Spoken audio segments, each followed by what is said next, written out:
Hello दोस्तों, ये video बहुत इंपॉर्टेंट होने वाला है। इसमें हम सीएनटी से संबंधित कुछ महत्वपूर्ण क्वेश्चंस देखेंगे। तो आइए पहला क्वेश्चन देखते हैं। सेक्शन 67A में जब कोरकर भूमि जो है उसको हम जब बदल देते हैं, ठीक है, खेती करने युक्त बना देते हैं, ठीक है, तो कितने वर्षों तक जो है लगान नहीं देना पड़ेगा? तो 4 वर्षों तक। और क्वेश्चन पूछा जाएगा कि कोई गांव में जो है वो भूमि जो है, मतलब कोई कृषक जो है वो भूमि को उपायुक्त के परमिशन से किसी भूमि को जो है वो चेंज कर सकता है, कोरकर में परिवर्तित कर सकता है। तो वो आपका सेक्शन 64, ठीक है। और यहाँ हमने आपसे क्या पूछा है कि जब वो कोरकर में तब्दील हो गया है, ठीक है, तो कितने वर्षों तक लगान नहीं देना होगा? तो 4 वर्षों तक। दोस्तों आपको सेक्शन और चैप्टर तो मोटा मोटी देखना ही देखना है। खासकर जो शुरू के 10 चैप्टर है वो बहुत ही इंपॉर्टेंट है। जिन लोगों ने नहीं देखा है, नीचे डिस्क्रिप्शन में लिंक दिया हुआ, आप उसको जरूर से देखिए दोस्तों, उसमें आपको मतलब बहुत हेल्प मिल जाएगा। क्वेश्चन नंबर 2, कोई काश्तकार जो है, टीनेंट जो है, उसको अनलॉफुली जो है बेदखल कर दिया गया है, तो वो बेदखली की तारीख से कितने वर्ष तक जो है डीसी के पास रिक्वेस्ट कर सकता है? तो 1 वर्ष तक। और ये किस सेक्शन में मेंशन है? सेक्शन 71 में, ठीक है। कोरकर भूमि जो है ये किस चैप्टर में दोस्तों मेंशन किया गया इसके बारे में? चैप्टर नंबर 10 में। आपको चैप्टर्स में क्या क्या दिया गया है, मोटा मोटी खासकर दो स्टार्टिंग के 10 चैप्टर हैं, उसको जानना बहुत इंपॉर्टेंट है दोस्तों। क्वेश्चन नंबर 3 है कि सेक्शन 82 के अंतर्गत जो राज्य सरकार है वो भूस्वामी, काश्तकारों, प्रोप्राइटर्स के बीच जो है जल के उपयोग और बहाव के लिए जो मतलब अभी पेंडिंग विवाद है या फ्यूचर में जो विवाद हो सकता है उसको हल करने का निर्देश किसको दे सकती है? तो दे सकती है दोस्तों रेवेन्यू ऑफिसर को, ठीक है। इसको ध्यान से समझिएगा। पहले जो है क्या बोला गया है सेक्शन 80 में? सेक्शन 80 में बोला गया है कि जो राज्य सरकार है, राज्य सरकार जो स्टेट गवर्नमेंट वो क्या कर सकती है? राज्य सरकार जो है वो रेवेन्यू ऑफिसर को जो है सर्वे करने का आदेश दे सकती है, ठीक है। फिर सेक्शन 81 में बोला गया है कि जो सर्वे में वो मतलब पूरा डिटेल जो है ना, हर चीज वो बताएगा, ठीक है। इस आदेश में जो है काश्तकार का नाम, काश्तकार के वर्ग, उसकी सीमा, हर चीज का जो है निर्धारण कैसे कैसे होगा उसका वर्णन रहेगा। और 82 में क्या बोला गया है, ये भी बहुत इंपॉर्टेंट है कि भूस्वामी, काश्तकार, प्रोप्राइटर्स के बीच जो है जल के उपयोग और बहाव को लेकर जो विवाद है या फिर हो सकता है उसको हल करने का निर्देश दे सकती है सेक्शन 82। और किस चैप्टर में ये बताया गया है? Chapter number 12। क्वेश्चन नंबर 4, जो मुंडारी खुद कटीदार है वो बिना भूस्वामी के यानी कि लैंड होल्डर के परमिशन के भी कुछ स्पेसिफिक पर्पस के लिए जो अपनी भूमि या उसका पार्ट जो है दे सकते हैं। तो ये किस सेक्शन में है? सेक्शन 241, ठीक है। और सेक्शन 240 भी दोस्तों बहुत इंपॉर्टेंट है। क्यों? क्योंकि उसमें जो है प्रतिबंध लगाया गया है कि जो मुंडारी खुद कटीदार की जमीन है वो मतलब नॉर्मली ट्रांसफर नहीं हो सकती। तो मुंडारी खुद कटीदार के जमीन के प्रतिबंध से संबंधित है सेक्शन 240। तो एक बार देख ले।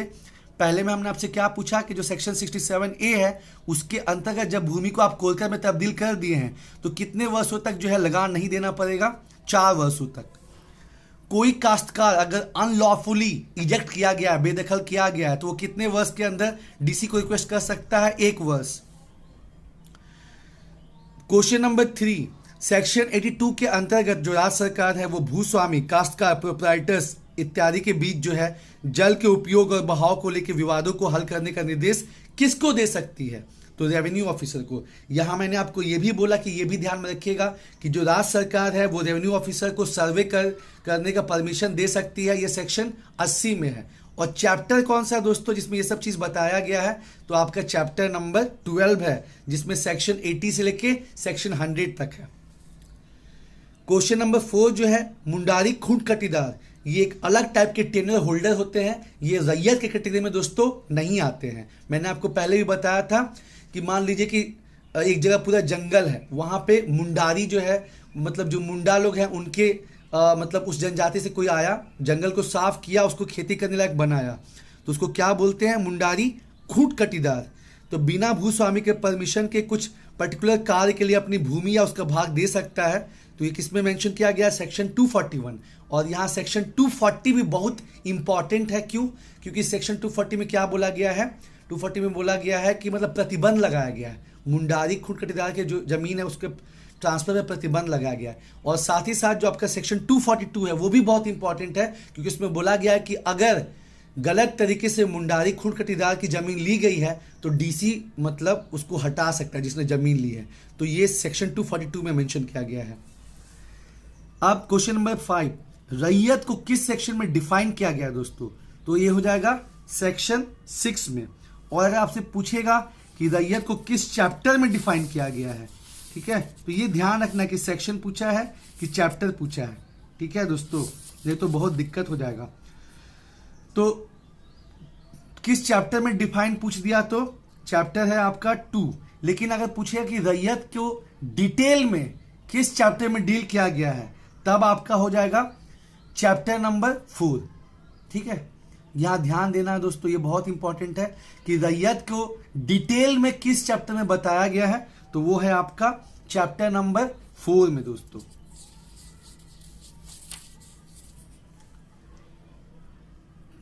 क्वेश्चन नंबर 6 भी दोस्तों बहुत इंपॉर्टेंट है। इसमें पूछा गया कि जो काश्तकार हैं उनके जो वर्ग हैं वो किस सेक्शन में दिया गया है, तो ये सेक्शन 4 है दोस्तों, ठीक है, काश्तकार। और जो चैप्टर है CNT, छोटा नागपुर टेनेंसी एक्ट, यानी कि छोटा नागपुर काश्तकार अधिनियम। तो जब अंग्रेज आए तो वो क्या किए कि एक तो जमींदारी सिस्टम ला दिए, उसके बाद जो भी किसान थे उनकी जमीन छीन लिए और जब मन तब जमींदार किसी को भी हटा देता था। तो काश्तकार का बहुत शोषण होता था और उसके वजह से अलग अलग जो है वो मतलब विद्रोह चला। और फाइनली जब बिरसा मुंडा जी का उलगुलान आंदोलन चला तो अंग्रेज समझ गए कि भाई साहब आप जो है मतलब काश्तकार से छेड़छाड़ नहीं कर सकते और उनका जो अधिकार है वो मेंटेन रहना चाहिए, और इसलिए CNT बना। तो सेक्शन 4 में दिया गया काश्तकारों के वर्ग। काश्तकार 3 टाइप के होते हैं, भूधारक, टेन्योर होल्डर, रैयत और मुंडारी खूंट कटीदार। ध्यान रहे दोस्तों, क्वेश्चन पूछा जा सकता है कि मुंडारी खूंट कटीदार रैयत है या नहीं है, तो मतलब रैयत नहीं होता है। अब देखिए जो रैयत है उनके 4 प्रकार हैं, ठीक है, कौन कौन से? अधिभोगी रैयत, दर रैयत, अनधिभोगी रैयत, खूंट कटी अधिकार प्राप्त रैयत, ठीक है। ये 4 जो है रैयत के प्रकार 4 हैं और जो काश्तकार है उनके प्रकार 3 है। एकदम क्लियर रहिए दोस्तों, पहले मैं थोड़ा कंफ्यूज हो गया था कि जो रैयत है उसके प्रकार 3 ही है, लेकिन बाद में जब डिटेल में समझा तो मालूम चला कि नहीं 4 है। ऑक्यूपेंसी रैयत, सब रैयत, दर रैयत उसको बोलते हैं। नॉन ऑक्यूपेंसी रैयत, खूंट कटी अधिकार प्राप्त रैयत, यानी कि अधिभोगी रैयत, दर रैयत, अनधिभोगी रैयत और खूंट कटी अधिकार प्राप्त रैयत। ये सब को दोस्तों आपको जो रैयत है खासकर इसको एकदम अच्छे से आपको दोस्तों जानना है। उसके बाद मुंडारी खूंट कटीदार जो है दोस्तों, इसको किस सेक्शन में डिफाइन किया गया है? तो अगर केवल परिभाषित पूछेगा दोस्तों तो सेक्शन 8 हो जाएगा, लेकिन अगर पूछेगा कि किस चैप्टर में डिटेल में बताया गया है तब 18 हो जाएगा। शुरू के 10 चैप्टर इंपॉर्टेंट हैं, उसके बाद चैप्टर नंबर 18। और टोटल कितने चैप्टर हैं दोस्तों? 19 चैप्टर हैं। सेक्शन कितने हैं? 271। तो ये भी आपको ध्यान में रखना है। कब जो है CNT अस्तित्व में आया था? 11 नवंबर 1908। कितनी बार संशोधन हो चुका है? 26। और इसको ड्राफ्टिंग किसने की थी? जॉन हॉफमैन ने। ये सब आपको ध्यान में रखना है। फिर से देख ले, रैयत को किस सेक्शन में डिफाइन किया गया है? सेक्शन 6 में। और रैयत को किस चैप्टर में डिटेल में बताया गया है? तो चैप्टर नंबर 4 में। टाइप्स ऑफ टीनेंट, काश्तकार के जो वर्ग हैं, ये चैप्टर नंबर 2 में दिया गया है। और सेक्शन क्या है आपका? 4, काश्तकारों के वर्ग, ठीक है। टीनेंट्स के बारे में, पूरा टीनेंट्स के बारे में चैप्टर 2 में बताया गया है, लेकिन आपका जो है काश्तकार के बारे में और इसके जो वर्ग हैं उसको किसमें बताया गया? सेक्शन 4 में। अब काश्तकार जो है 3 टाइप के हुए, टेन्योर होल्डर, भूधारक, जिसने भूमि किस लिए ली है? भूमि को जो है लगान वसूली करने के लिए भूमि को धारण किया है, उसको भूधारक बोलते हैं। कौन से सेक्शन में दोस्तों? सेक्शन 5 में। चैप्टर 2 और चैप्टर 3 और चैप्टर 2 और चैप्टर 4 बहुत बहुत इंपॉर्टेंट है दोस्तों, ठीक है। 2, 4, 6, 8, 10 और 18। चैप्टर 2, 4, 6, 8, 10 और 18 दोस्तों बहुत बहुत इंपॉर्टेंट है।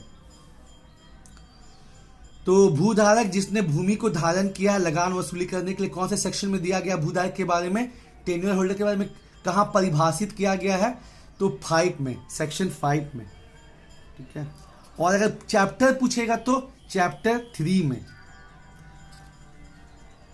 रैयत जो है आपके 4 टाइप के हो गए, अधिभोगी रैयत, दर रैयत, अनधिभोगी रैयत, खूंट कटी अधिकार प्राप्त रैयत, और ये तीसरा वर्ग जो हुआ मुंडारी खूंट कटीदार। अब जो है मुंडारी खूंट कटीदार को किस सेक्शन में डिफाइन किया गया है? सेक्शन 8 में। 5 क्वेश्चन आएंगे दोस्तों सीएनटी से। क्वेश्चन नंबर 8 है, जोतों या भूधृतियों के पट्टे का और उसका मतलब अंतरण का ट्रांसफर जो है ये किस चैप्टर में मेंशन है? तो ये है चैप्टर नंबर 8 में। उसके बाद जो है भूधारक, ठीक है, भूधारक टेन्योर होल्डर को किस चैप्टर में डिटेल में बताया गया है? चैप्टर नंबर 3 में। और दोस्तों जोत और भूधृति में क्या अंतर है? तो जो जमीन रैयत के पास है उसको जोत बोलते हैं, और जो जमीन भूधारक के पास है उसको भूधृति बोलते हैं। ठीक है, ये डिफरेंस है बहुत इंपॉर्टेंट। और ये मुझे मेरे दोस्त धर्मेंद्र ने समझाया कि जो किसान के पास मतलब जो रैयत के पास जमीन उसको जोत बोलते हैं, और जो मतलब टेन्योर होल्डर के पास जमीन है उसको भूधृति बोलते हैं। तो इसका जो पट्टा और जो ट्रांसफर है वो किस चैप्टर में दिया गया है? चैप्टर 8। बहुत बहुत इंपॉर्टेंट है दोस्तों, चैप्टर नंबर 8 बहुत बहुत इंपॉर्टेंट है। जैसे मैंने आपको बताया चैप्टर नंबर 2, 4, 6, 8, 10 और 18 ये चैप्टर्स आपको देखने ही देखने हैं। इसको देख लेंगे तो आप आराम से 5 में से 4 क्वेश्चन तो बना ही देंगे। 2, 4, 6, 8, 10 और 18 भूधारक को किस चैप्टर में मतलब डिटेल में बताया गया? चैप्टर नंबर 3 में। चैप्टर नंबर 2 में बताया गया है टीनेंट्स काश्तकार के बारे में बताया गया है। चैप्टर 3 में भूधारक के बारे में, चैप्टर 4 में जो है रैयत के बारे में बताया गया है। उसके बाद बंदोबस्त रैयत, सेटल्ड रैयत, सेटल्ड रैयत होने के लिए रैयत को जो है लगातार कितने वर्षों तक खेती करनी होती है? तो 12 वर्षों तक। जो 12 वर्ष तक लगातार खेती करेगा उसको क्या बोलते हैं? बंदोबस्त रैयत, सेटल्ड रैयत। और इसी को आगे चल के जो है अधिभोग का अधिकार मिलेगा। ठीक है, और जो बंदोबस्त रैयत है वो कौन से सेक्शन में डिफाइन किया गया है? सेक्शन 17, बहुत इंपॉर्टेंट है। और जो बंदोबस्त रैयत है उसको अधिभोग का अधिकार होगा, ये किस में मेंशन किया गया है? मतलब जो सेटल रेट होगा वही आगे चल के उसको ऑक्यूपेंसी राइट्स मिलेगा। तो ये किस में बताया गया है? सेक्शन 19 में। लेकिन दोस्तों आपको ध्यान रखना है कि ऐसा नहीं है कि बस जो बंदोबस्त रैयत होगा, सेटल्ड रैयत, उसी को ऑक्यूपेंसी राइट मिलेगा। मतलब कोर्ट के ऑर्डर के अनुसार भी किसी को ऑक्यूपेंसी राइट्स मिल सकता है। इसी वजह से क्या बोलते हैं कि जो भी सेटल्ड रैयत है वो ऑक्यूपेंसी रैयत हो सकता है, लेकिन ऐसा जरूरी नहीं है कि जो भी अधिभोगी रैयत है वो सेटल्ड रैयत हो। ठीक है, क्यों? क्योंकि उसको मतलब बोले ना कि कोर्ट भी ये अधिकार दे सकता है ऑक्यूपेंसी रैयत वाला। साथ ही साथ ये भी क्या दिया गया है कि सेक्शन 16 में कि गांव का जो अपना रीति रिवाज है, अगर उस रीति रिवाज में जो है किसी पर्टिकुलर इंसान को जो है जमीन के अधिभोग का अधिकार है तो उसको भी मेंटेन रखा जाएगा। तो हम ये देख रहे हैं कि सेक्शन 16 के अंदर और इसके अलावा कोर्ट जो है वो भी ऑक्यूपेंसी राइट दे सकता है। तो इसीलिए दोस्तों ये समझना है कि जो भी बंदोबस्त रैयत होगा उसको ऑक्यूपेंसी राइट होगा, लेकिन जो भी ऑक्यूपेंसी राइट होगा वो सेटल्ड रैयत हो ऐसा जरूरी नहीं है।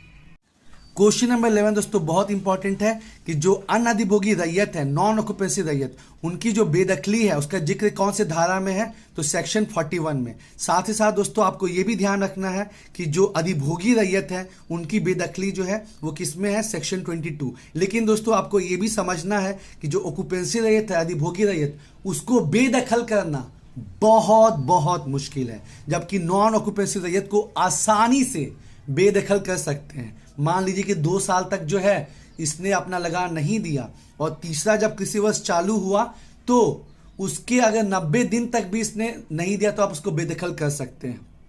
ठीक है, तो नॉन ऑक्यूपेंसी यानी कि अनअधिभोगी रैयत की बेदखली जो है उसका जिक्र सेक्शन 41 में है, और जो ऑक्यूपेंसी रैयत है उसका बेदखली जो है सेक्शन 22 में है। ठीक है, उसका जो बेदखली है सेक्शन 22 में है। एक बार फिर से देख लें, जोतों या भूधृतियों के पट्टे और अंतरण किस चैप्टर में दिए गए हैं? चैप्टर नंबर 8 में। भूधारक को किस चैप्टर में डिटेल में बताया गया है? चैप्टर नंबर 3 में। चैप्टर नंबर 2 में जो है काश्तकार के बारे में बताया गया डिटेल में। चैप्टर नंबर 3 में जो है भूधारक के बताया गया है। चैप्टर नंबर 4 में डिटेल में किसके बारे में बताया गया है? रैयत के बारे में। तो ये सब मोटा मोटी आपको पता होना चाहिए, खासकर जो स्टार्टिंग के 10 चैप्टर हैं कि किसमें क्या बताया गया है। फिर ये जो 10 बताया गया क्वेश्चन नंबर 10 कि जो बंदोबस्त रैयत है, ऐसे कौन से रैयत होंगे जो लगातार कितने वर्ष तक खेती करेंगे तो उनको बंदोबस्त रैयत कहलाया जाएगा 12 वर्षों तक। और जो भी बंदोबस्त रैयत होगा उसको आगे चल के अधिभोग का अधिकार मिलेगा। किसमें दिया गया है? सेक्शन 19 में। यहाँ सेक्शन 17 और 19 में लोग कंफ्यूज हो जाते हैं। सेक्शन 17 में क्या बताया गया है? बंदोबस्त रैयत के बारे में बताया गया है कि कौन बंदोबस्त रैयत कहलाएगा। और सेक्शन 19 में क्या बोला गया है कि जो भी बंदोबस्त रैयत होगा उसको आगे चल के ऑक्यूपेंसी राइट यानी कि अधिभोग का अधिकार होगा। ठीक है। नॉन ऑक्यूपेंसी रैयत की जो बेदखली है वो सेक्शन 41 में है और जो ऑक्यूपेंसी रैयत की बेदखली है ये सेक्शन 22 में है। उसके बाद क्वेश्चन नंबर 12, कोर्ट जो है ये रैयत के अधिकार को ट्रांसफर नहीं कर सकता एक्सेप्ट इन फ्यू केसेस, कुछ मामलों को छोड़ के। तो ये किसमें है? सेक्शन 47। दोस्तों सेक्शन 46, सेक्शन 47, सेक्शन 48 और सेक्शन 240 ये जो है जमीन के ट्रांसफर पर प्रतिबंध लगाता है। सेक्शन 46 जो है ये अधिभोगी रैयत जो है उनको उनके जमीन पर ट्रांसफर लगाता है। आप पढ़े होंगे कि जो एक एसटी है वो एसटी को ही जमीन दे सकता है, लेकिन डीसी से परमिशन लेना होगा। और सेम पुलिस थाने के अंदर जो एक शेड्यूल कास्ट या अदर बैकवर्ड क्लास है उसको भी डीसी से परमिशन लेना होगा, लेकिन उसको थोड़ी छूट दी गई है, सेम जिला होना चाहिए। तो ये सब किस में मेंशन है? सेक्शन 46 में। 47 क्या बोलता है कि जो कोर्ट है वो रैयत के अधिकार को ट्रांसफर नहीं कर सकता accept in few certain cases. जो सेक्शन 48 है वो भूइंहरी जमीन के ट्रांसफर पे रोक लगाता है और जो सेक्शन 240 है वो मुंडारी खूंट कटीदार की जमीन के ट्रांसफर पर रोक लगाता है। इसलिए मैंने आपको कहा कि सेक्शन 46, सेक्शन 47, सेक्शन 48 और सेक्शन 240 ये बहुत बहुत बहुत इंपॉर्टेंट है।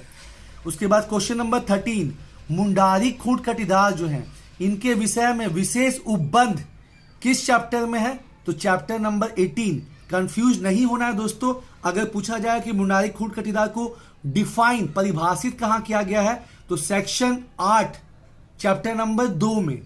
लेकिन अगर पूछेगा कि मुंडारी खूंट कटीदार के विषय में विशेष उपबंध कहां दिए गए हैं तो चैप्टर नंबर 18 में। मैंने इसलिए आपको कहा कि स्टार्टिंग के 10 तक चैप्टर एकदम अच्छे से आप देखिए और 10 के बाद सीधे चैप्टर नंबर 18 में आ जाइए। ठीक है। Question number 14 very very important. CNT act को 2016 में बदलने की कोशिश की गई थी और यह भी एक महत्वपूर्ण फैक्टर बना रघुबर दास सरकार के जाने में। तो उसमें कितने सेक्शन को बदलने की कोशिश की गई थी दोस्तों? 3 सेक्शन को। सेक्शन 21 जो कि क्या कहता है कि जो जमीन की प्रकृति को आप बदल नहीं सकते हैं, ये बस कृषि एवं संबंधित चीजों के लिए इस्तेमाल किया जा सकता है। सेक्शन 49 इसमें यह बोलता है कि जो सीएनटी वाली जमीन है ये बस 2 पर्पस इंडस्ट्री और माइनिंग के लिए दी जा सकती है, लेकिन इसमें क्या संशोधन किया जा रहा था कि इसको स्कूल, हॉस्पिटल और भी ढेर कार्य के लिए दिए जाएं। और सेक्शन 71 है, इसमें अभी क्या है कि कंपनसेशन के थ्रू जो है वो एसटी की जमीन मतलब नॉन एसटी को भी जा सकती है, लेकिन वो प्रावधान को खत्म किया जा रहा था। तो ये क्वेश्चन बहुत इंपॉर्टेंट है कि 2016 में सीएनटी एक्ट में कितने सेक्शन में बदलाव करने की कोशिश की गई? 3 में। कौन कौन से? सेक्शन 21, सेक्शन 49, सेक्शन 71 है। और एसपीटी के सेक्शन 13 में। मतलब जो चीज यहां पे सेक्शन 21 में बोला गया है कि जो भूमि की प्रकृति है वो एग्रीकल्चर से नॉन एग्रीकल्चर यानी कि कृषि से गैर कृषि में तब्दील नहीं हो सकती। ठीक है। तो वही चीज एसपीटी के सेक्शन में बोला गया है सेक्शन 13 में। क्वेश्चन नंबर 15, कोई रैयत जो है वो अपनी जोत या उसके भाग को मैक्सिमम कितने टाइम तक भुगुत बंद बंधक के रूप में रख सकता है? तो 7 साल। ठीक है। मान लीजिए किसी रैयत को एडवांस में पैसा चाहिए तो और लेकिन वो इंटरेस्ट तो दे नहीं सकता है, तो जो बहुत बड़े साहूकार होंगे उसके पास वो अपनी जमीन रख देगा और बोलेगा कि जो भी इससे आपको प्रॉफिट हो सब आप खुद रख के इंटरेस्ट अपना वसूल कर लीजिएगा। तो वही भुगुत बंद बंधक होता है। ऐसे नॉर्मल मॉर्टगेज जो है वो रैयत कितने साल तक कर सकता है? 5 साल। लेकिन यहां जो है स्पेशल केस है भुगुत बंद बंधक। तो कंफ्यूज मत होइएगा। अगर पूछा जाएगा कि सीएनटी के अंदर जमीन को कितने साल के लिए मॉर्टगेज किया जा सकता है, तो 5 साल के लिए। लेकिन अगर पूछा जाए कि कोई रैयत अपनी भूमि को जो है मैक्सिमम कितने टाइम तक भुगुत बंद बंधक के रूप में रख सकता है, तो 7 साल। यही सब चीजों को दोस्तों ध्यान देना है, यहीं पे कंफ्यूजन क्रिएट होता है। किसी भी काश्तकार को किसी डिक्री या उपायुक्त के आदेश के सिवा उसकी काश्तकारी से बेदखल नहीं किया जाएगा। ये बहुत बहुत इंपॉर्टेंट है। तो ये है आपका सेक्शन 68। और ऐसे ही जो एसपीटी में कौन सा आपका दोस्तों, आपका एसपीटी में यही चीज दिया हुआ है, मेरे ख्याल से सेक्शन 14 में दिया है, ठीक है, कि मतलब कोई भी भूस्वामी जो है बिना डीसी के परमिशन के बेदखल नहीं कर सकता, ठीक है। ये एसपीटी में सेक्शन 14 में दिया हुआ है और यहां पे सेक्शन 68 में दिया हुआ है। तो दोनों ही बहुत इंपॉर्टेंट है, सेक्शन 68 सीएनटी में और सेक्शन 14 एसपीटी में। एक बार फिर से देख लें, कोर्ट जो है वो रैयत के अधिकार को ट्रांसफर नहीं कर सकता एक्सेप्ट इन सर्टेन केसेस, ठीक है। तो मतलब ये किसमें मेंशन है, सेक्शन 47 में। और जैसे मैंने क्या बताया, सेक्शन 46, 47, 48 और 240 बहुत इंपॉर्टेंट है। मुंडारी खूंट कटीदार के विषय में विशेष उपबंध कौन सा चैप्टर है, चैप्टर 18। लेकिन अगर केवल डेफिनेशन पूछेगा कि मुंडारी खूंट कटीदार को किसमें डिफाइन किया गया है, तो सेक्शन 8। 2016 में सीएनटी एक्ट के कितने सेक्शन को बदलने की कोशिश की गई थी, 3, सेक्शन 21, सेक्शन 49, सेक्शन 71A।